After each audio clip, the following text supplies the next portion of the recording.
Our team coverage of Henri moves to the eastern part of the state tonight. That's where the storm left behind the most damage and the most power outages. Channel 3 Eyewitness News reporter Matthew Campbell is live in Lisbon. And Matthew, that area is still reeling, I understand.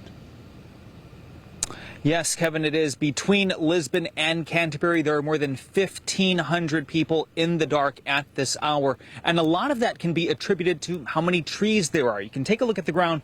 It's soaked, it's saturated, and it's been that way pretty much all summer long. So when the winds blow, it doesn't really offer the trees a lot of resistance. They fall, and we saw that tonight.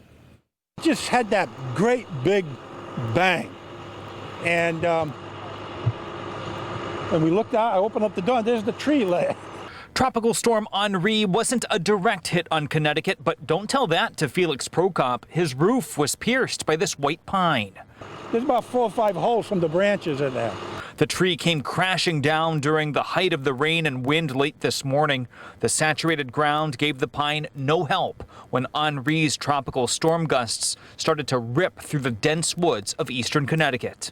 You're in shock. First of all, you're glad nobody got hurt. Over in neighboring Canterbury, thankfully, no reported storm injuries either. But at one point, 94% of the town was in the dark. All of a sudden, the light started flickering, and then it shut off about 20 minutes later. We surveyed the damage and found these smaller branches were the culprits on Colburn and Kinney roads. Tree limbs fell onto power lines, and the first selectman tells us it didn't take much to bring them down. Got a branch in it, and that's the cause of about 1,500 of our a little bit over 2,000 outages here in town. Power crews were pre-positioned, and we saw them out and about. Locals say it's a welcome change from Tropical Storm Isaias a year ago.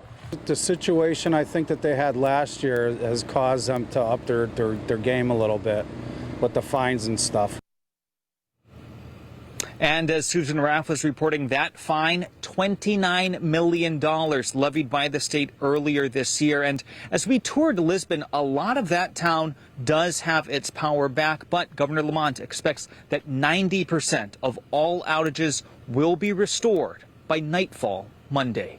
That's the latest. Live here in Lisbon, Matthew Campbell, Channel 3 Eyewitness News.